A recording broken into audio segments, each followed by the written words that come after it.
மெய்ப்பொருள் காண்பதறிவு.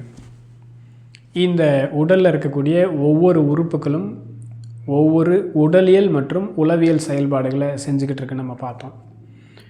இன்றைக்கி நம்ம பார்க்க போகிற உறுப்பு கல்லீரல். அந்த கல்லீரல் என்ன மாதிரியான உடலியல் அம்சங்களை வேலைகளை செய்யுது, உளவியல் வேலைகளை செய்யுது அப்படின்னு கொஞ்சம் டீட்டெயிலாக பார்க்கலாம். கல்லீரலும் கனவுகளும் அப்படிங்கிற டாப்பிக்கில் நிறைய விஷயங்கள் நீங்கள் தெரிஞ்சிருப்பீங்க.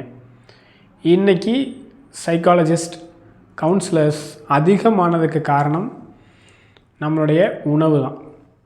நம்மளுடைய உடலை கெடுத்துக் கொள்வதன் மூலமாக நம்மளுடைய மனதையும் கெடுத்துக்கிறோம். சரி, இந்த கல்லீரலுக்கும் மனசுக்குமான தொடர்பு என்ன? குறிப்பாக இந்த கல்லீரல் பாதிக்கப்படுவதால் பெண்களுக்கு வரக்கூடிய பிரச்சனைகள் என்ன? உடலியல் ரீதியாகவும் உளவியல் ரீதியாகவும். பெண்களுக்கு மாதம் இரத்தம் வெளியேறிக்கிட்டு இருக்கு. அந்த மாதவிடாய் இரத்தம் கல்லீரலால் சுரக்கப்படக்கூடிய ஒரு இரத்தம். இது என்ன குறிப்பாக கல்லீரல்னு சொல்கிறோம் அப்படின்னா அது தனி சப்ஜெக்ட். கல்லீரல் இரத்தம், இருதய இரத்தம் அப்படின்னு இரத்தத்தில் பல்வேறு வகைகள் இருக்குது. அதை நம்ம அப்புறமா பார்க்கலாம். இந்த கல்லீரல் போதுமான அளவு இரத்தத்தை சுரக்கும் பட்சத்தில் மாதம் வெளியேறக்கூடிய இந்த மாதவிடாய் இரத்தம் எந்த பிரச்சனையும் இல்லாமல் வெளியேறிக்கிட்டு இருக்கும். இந்த கல்லீரல் இரத்த சுரப்பில் பிரச்சனை வந்துருச்சு அப்படின்னால், எனக்கு பீரியட்ஸ் ஆகும்போது கொஞ்சமாக ரத்தம் போகுது, கொஞ்சமாக தான் ஆகுது, ஒரே நாளில் முடிஞ்சிருது, இல்லை எனக்கு மாதம் தள்ளி போகுது, 2 மாதத்துக்கு ஒரு தடவை, 3 மாதத்துக்கு ஒரு தடவை, இந்த மாதிரியான பிரச்சனைகளை சந்திக்கிறாங்க. கருப்பாக போகுது, கெட்டியாக போகுது. இது எல்லாமே நம்ம இரத்த கொதிப்பு அப்படிங்கிற ஒரு டாப்பிக்கில் பார்த்துருப்போம். இரத்தத்தினுடைய அடர்த்தி, அதனுடைய வண்ணம், அது இருக்கக்கூடிய அளவு, இது எல்லாமே வெப்ப சலனத்தின் காரணமாக, வெப்ப ஏற்றத்தாழ்வுகளின் காரணமாக மாறுபடுது அப்படின்னு நம்ம பார்த்தோம். இரத்தத்தினுடைய ஒரு நிறம் இருக்குது அப்படின்னா அதை நீர்த்து போக செய்யும் பொழுது, நீர்த்தன்மை அதிகமாக இரத்தத்தில் சேரும் பொழுது அதனுடைய வண்ணம் ரொம்ப லைட் ஆயிரும். இதே இரத்தம் சூட்டால் சுண்டி கெட்டியாகும் பொழுது இரத்தம் ரொம்ப அடர்த்தியாக, கருப்பாக, திட்டாக இருக்கும். அப்போ புரிஞ்சுக்கிறோம், நம்மளுடைய உடல் ரொம்ப சூடாக இருக்குது அப்படின்னா, யாருக்கெல்லாம் உடல் சூடு அதிகமாக இருக்கிறதோ அவர்களுக்கு மாதவிடாயில் பிரச்சனைகள் ஏற்படும். அதிகமாக போகுது அப்படின்னாலும் அதுவும் கல்லீரல் சூடு. பொங்கக்கூடிய சூடு அப்படின்னா பொங்கி வலிஞ்சு ஓடும்.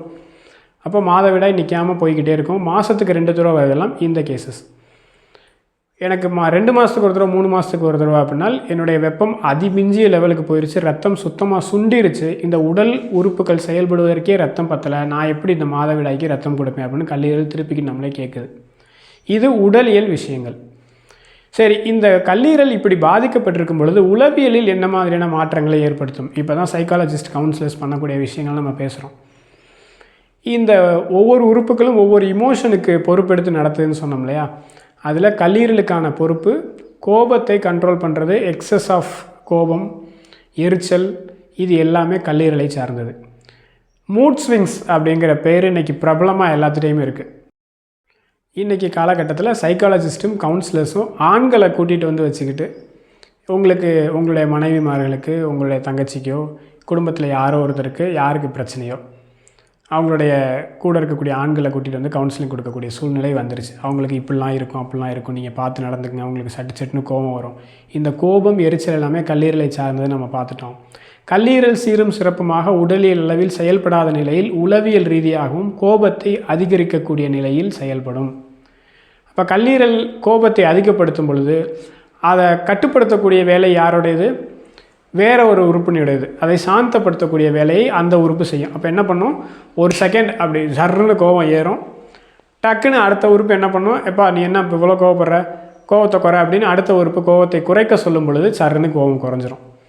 இதுதான் நம்ம மூட் ஸ்விங்னு சொல்கிறோம். சர்ன்னு இப்படி போகும், சர்ன்னு இப்படி வந்துடும். ஸோ இதை உளவியல் பிரச்சனைகளாக நம்ம பாவிச்சுக்கிட்டு ஒரு கவுன்சிலரையோ ஒரு சைக்காலஜிஸ்டையோ போய் பார்க்குறோம்.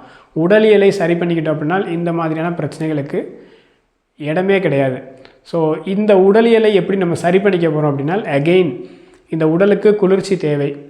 இந்த உளவியலை சரி பண்ணுவதற்கு குளிர்ச்சி தான் தேவை. உடலை சரி பண்ணுவதன் மூலமாக உளவியலை சரி பண்ணலாம். குளிர்ச்சி தரக்கூடிய உணவுகளை, உடைகளை பயன்படுத்துகிறோம் அப்படின்னால் நம்மளுக்கு எந்த நோயும் நம்மளை அணுகாது. இது மாதிரியான பலனுள்ள தகவல்கள் வேணும்னு நினைக்கிறவங்க நம்மளுடைய சேனலை தொடர்ந்து பாருங்கள், சப்போர்ட் பண்ணுங்கள், சப்ஸ்கிரைப் பண்ணுங்கள். நன்றி.